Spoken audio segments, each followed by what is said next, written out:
Hello comrades, welcome to the channel Red Russians, the channel about everything Russian. In this video I'll tell you about flying tank A-40, also known as the Krylya Tanka or tank wings.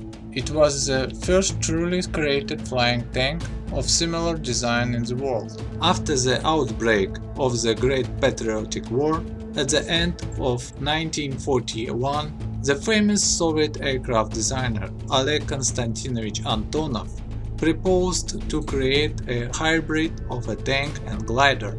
Actually, the development of a flying tank was started in the USSR before the war, but in reality only the Antonov project was realized.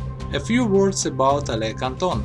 Under his leadership were many airplanes, well known today, created, which got their name AN from the first two letters of his name. On the channel Red Russians will be a video about him and many other outstanding Soviet designers. Let's return to our flying tank. Why did it have to be done? The point is that the main task that was set before the A-40 was task of supporting the guerrilla movement in the occupied Soviet territories. As the basis was taken light tank T-60. According to calculations, its undercarriage without significant alternation was able to withstand the takeoff loads. The glider was a biplane wing box with a wingspan of 18 meters, to which 2-keel vertical tail was fastened on two beams, and between it was a horizontal tail, also biplane type. Two members of the crew were sitting inside the tank, and the pilot took the place of the tank driver, because at this part of the tank the glider control system was deployed. The driver of the tank, which equipped with such system, should have previously get a primary flight training. According to the aircraft designers, in the air the flying tank was towed by a heavy bomber. In order to reduce the structural strength in the air, the tank turret was turned back. According to the project, for 20-30 kilometers to the landing point, the flying tank detached from the downplane and made the flight independently. For this purpose, an altimeter, a speedometer and a compass were added to the dashboard of the tank. The glider was attached to the T-60 tank with knots, from which it was easily released after landing, simply turning the handle without the crew leaving the tank, and the tank went into battle. The real glider was manufactured already in April 1942 in Tyumen and brought to Zhukovsky near Moscow for testing. Flight tests were entrusted to the experienced test pilot Sergei Nikolaevich Anokhin. In the air, the flying tank was supposed to tow by a heavy bomber TB-3 under the command of Pavel Yeremeyev, who was a designer of gliders in the past. To test the reliability of the tank chassis, they first made several test runs over concrete and over ground at the speed of over 100 km per hour, while the maximum speed of the T-60 is only 45 km per hour. The tank was secured with a cable to the downplane, and the plane was on takeoff, but over and over again Anokhin opened the lock and the plane flew in alone. Then they started small approaches to a height of about 4 meters, trying the control system in flight. And only then, on September 2nd, 1942, the flight took place. TB-3 towed the A-40 into the air, and almost immediately problems began. No, it was everything right with the flying tank.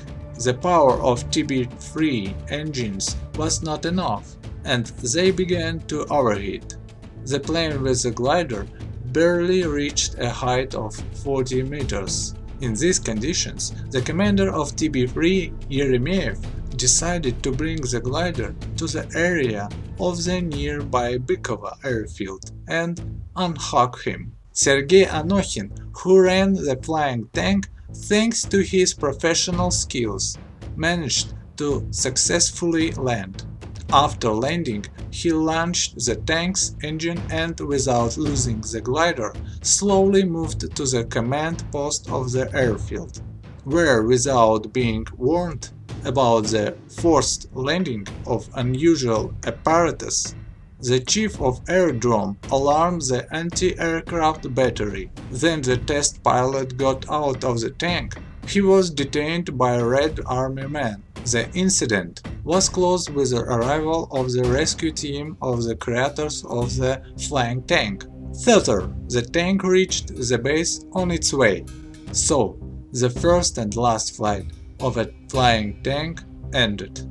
Sergei Anokhin recalled that the tank felt good in the sky, and all radars and ailerons works good, and he hadn't serious claims to its design. But one of the main problems was the continued use of flying tank directly depended on the availability of powerful downplanes. At the time in the USSR it was only the strategic bomber PE-8. However, during the war years, only 19 free such machines were built. PE-8 used for deep air raids, in particular for the bombing of Berlin, and it was impossible to count on using it as a downplane for a flying tank.